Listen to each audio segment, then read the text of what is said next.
Hello friends, आज देखेंगे how blood urea can be estimated. या ब्लड यूरिया एस्टिमेशन किस तरीके से करेंगे, तो इससे रिलेटेड क्वेश्चन को आज देखेंगे। तो जब ये तो इस तरीके से आप लिखेंगे। सबसे पहले कुछ पॉइंट को लिख लीजिए, जैसे urea is the major end product of protein metabolism in human body. Protein के मेटाबॉलिज्म होता है तो ह्यूमन बॉडी का वह वेस्ट के रूप में बाहर निकलता है, इन प्रोडक्ट होता है। Urea is synthesized in the liver. Urea जो होते हैं प्रोटीन का जब मेटाबॉलिज्म होता है लीवर में, तो फाइनली यूरिया जो होते हैं इसे बनता है लीवर के द्वारा by urea cycle and excreted by kidney के द्वारा वह एक्सक्रीटेड होते हैं अच्छे से। तो urea constituent the major non protein nitrogen of the blood. तो यूरिया जो होते हैं वह major non protein nitrogen of the blood, मतलब नाइट्रोजन व non protein nitrogen of the blood. Its normal level जो होता है वह 7 से 22 मिलीग्राम पर डेसीलीटर होता है। तो urea constituent major non protein, यहाँ नॉन प्रोटीन है ऑफ द ब्लड का। तो urea can be estimated by flowing methods. तो कौन कौन मेथड से यूरिया को एस्टिमेट किया जा सकता है, तो वो दिया हुआ। सबसे पहले आपको यहाँ rate of reaction method UV kinetic ultraviolet kinetic के द्वारा पता चल कर सकते हैं। तो इसका प्रिंसिपल क्या है, तो urea is hydrolysed to ammonia. Urea hydrolyse होता है जब अमोनिया से, and carbon dioxide by urease.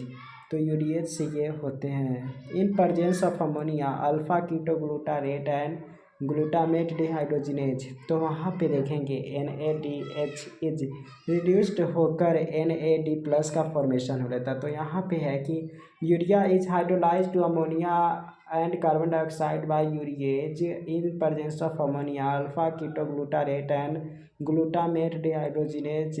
NADH is reduced to NAD+ का फॉर्मेशन कर लेता है। देन उसके बाद देखते हैं, जैसे यूरिया है वाटर से रिएक्शन करता है तो यूरिएज के हेल्प से अमोनिया प्लस U2 का फॉर्मेशन कर लेता है। फिर जो अमोनिया होता है वह अल्फा कीटोग्लूटारेट से रिएक्शन करता है। देन NADH का रिडक्शन होता है। तो इस तरीके से वहाँ पर GLDH और लास्ट में ग्लूटामेट प्लस NAD+ का फॉर्मेशन होता है। अब स्पेसिमेन बात करते हैं, तो सीरम स्पेसिमेन लेते हैं।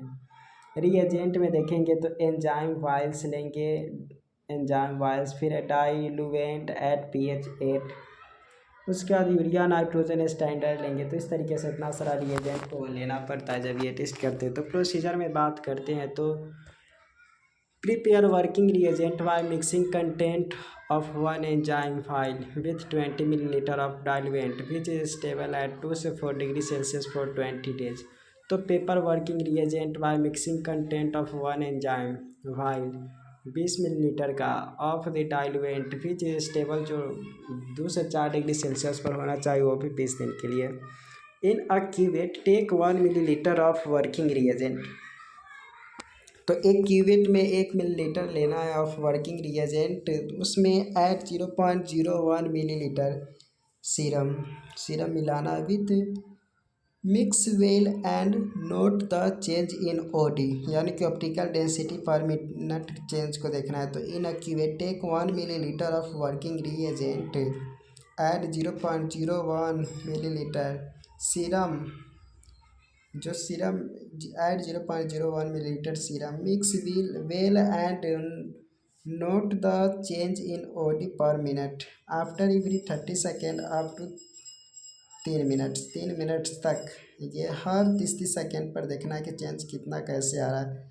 तो after this take 1 millilitre of working reagent in a cuvette. तो यहाँ पर है कि after this take 1 millilitre of working reagent in a cuvette and add 0.01 millilitre of urea nitrogen standard. उसके बाद यहाँ पे है कि ऐड कर देना 0.01 millilitre of urea nitrogen standard, तो जिसका 20 मिलीग्राम पर डेसीलीटर। तो mix well and note the change in OD, इसको मिलाना अच्छे से, mix well and note the change in OD per minute. तो after 30 seconds up to 30 minute.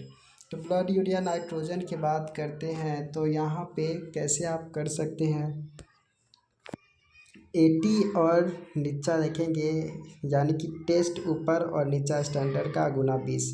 तो blood urea nitrogen को कैलकुलेट कर सकते हैं। उसके बाद बर्थलोट रिएक्शन मेथड से भी यूरिया का एस्टिमेशन करते। तो इस प्रिंसिपल किस प्रिंसिपल का काम करता, तो जो based on the Berthelot reaction पर काम करता। Urease splits urea into ammonia and carbon dioxide.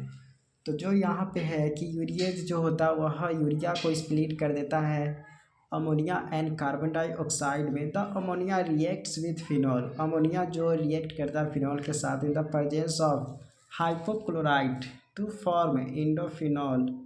तो यहाँ पे है कि the ammonia reacts with phenol in the presence of hypochlorite to form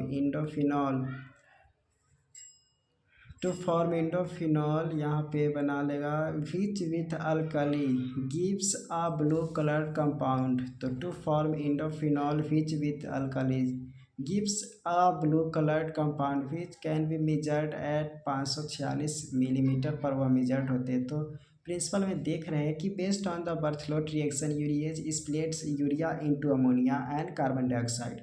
The ammonia reacts with phenol in the presence of hypochlorite to form indophenol which with alkali gives a blue colored compound which can be measured at 546 millimetre पर measured होता है। Specimen serum लेंगे या heparinised plasma को लेंगे। उसके बाद reagent की बात करते हैं। तो रिएजेंट में है urease, buffer reagent, phenol reagent, ये सब को लेना है। देन उसके बाद हाइपोक्लोराइट रिएजेंट को भी लेना है। स्टैंडर्ड यूरिया नाइट्रोजन को भी लेना है जो कि 20 ग्राम पर डेसीलीटर हो रहेगा। प्रोसीजर लेंगे, take 3 test tube, level them H T S and B. तो टी हो गया ए, मतलब 3 को टेस्ट ट्यूब लेंगे, एक में टेस्ट लिखेंगे, एक में स्टैंडर्ड लिखेंगे, एक में ब्लैंक लिखेंगे। तो add 0.5 millilitre urease nitrogen in each tube. हर ट्यूब में 0.5 मिलीलीटर यूरिएज रिएजेंट को मिल रखेंगे। उसके बाद add 0.02 millilitre of serum in test tube and 0.2 millilitre standard in standard. तो इस तरीके से ये मिलाना है। देन उसके बाद mix well and keep at 37 degree Celsius for 10 minutes. तो इसको अच्छे से मिलाकर और उसको 37 डिग्री सेल्सियस पर 10 मिनट तक इंक्यूबेट करना है। Then add 1 millilitre of phenol reagent and 1 millilitre of hypochlorite reagent in each tube. तो यहाँ पे add 1 millilitre of phenol reagent and 1 millilitre of hypochlorite reagent in each tube. हर tube में 1 millilitre phenol मिलाना है। Then 1 millilitre of hypochlorite reagent मिलाना है in each tube. Mix well and keep at 37 degree Celsius for 10 minutes. Now add 5 millilitre of distilled water. 5 millilitre distil water मिलाना in each tube. Mix thoroughly and read optical densities of the test. और तब mix thoroughly मिलाना, then read optical density of test. Calculation बात करते तो calculation simple है। Serum urea nitrogen में है कि ओडी ऑफ टेस्ट बटा ओडी ऑफ स्टैंडर्ड गुना 20। तो बर्थलोट रिएक्शन मेथड देख लिया। अब यहाँ पे है डाई एसिटिल मोनोऑक्साइड मेथड से किस तरीके से यूरिया का एस्टिमेशन करेंगे वो देखते हैं। प्रिंसिपल है कि urea reacts with diacetyl monoxime. तो urea reacts with diacetyl monoxime in hot medium. तो urea reacts with diacetyl monoxime in hot medium and in the presence of thiosemi-carbazide. Urea reacts with diacetyl monoxime in hot medium and in the presence of thiosemi-carbazide and ferric ions to form a pink colored compound.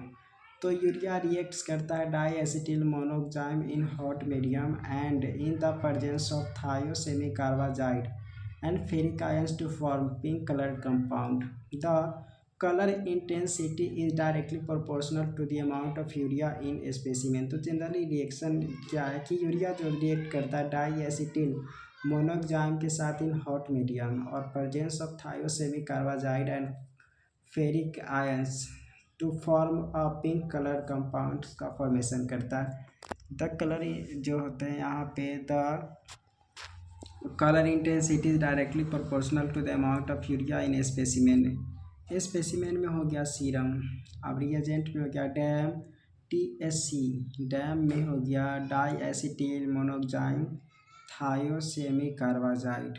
Die reagent में है diacetyl monoxide thiosemicarbazide. अब फिर other reagent में uric acid को लेंगे, stock urea standard लेंगे 1 milligram percentage, working standard जो लेंगे 50 मिलीग्राम परसेंटेज लेंगे। अब प्रोसीजर की बात करते तो फिर वही लेना है, take 3 test tube and mark them as T S and B. तो टेस्ट स्टैंडर्ड ब्लैंक के लिए इस तरीके से आप मार्क करेंगे तो यहाँ पे ऐसे रखेंगे।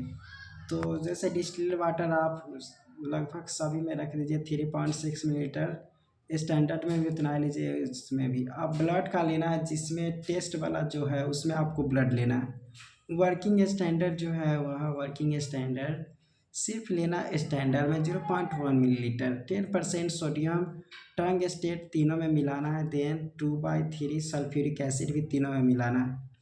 तो इस तरीके से आपको कर लेना। तो करने के बाद now mix well and allow to stand for 5 minutes, mix कर देना है सबको और 5 मिनट के लिए करना है। Centrifuge into 3 test tube pipette as follow. तो सेंट्रीफ्यूज भी करना है। तो ब्लैंक 2 मिलीलीटर स्टैंडर्ड सब यहाँ पे supernatant 2 millilitre, standard 2 millilitre और test tube 2 millilitre. Damp TSC reagent की बात करते हैं 3 मिलीलीटर और 3 millilitre 3 millilitre. Then uric acid reagent भी सभी में 3 मिलीलीटर 3 मिलीलीटर 3 मिलीलीटर लेना है। देन उसके बाद again mix plug with cotton and place in boiling water bath for exactly 15 minutes before taking the reading. तो कैलकुलेशन आप ऐसे कर सकते हैं, serum urea nitrogen OD of test minus OD of blank by OD of standard minus OD of blank, और तब आपको गुना कर देना है जनरली 50 से। तो जनरली आप निकाल सकते हैं। तो इस तरीके से यूरिया का एस्टिमेशन कर सकते हैं। तो thank you so much for watching.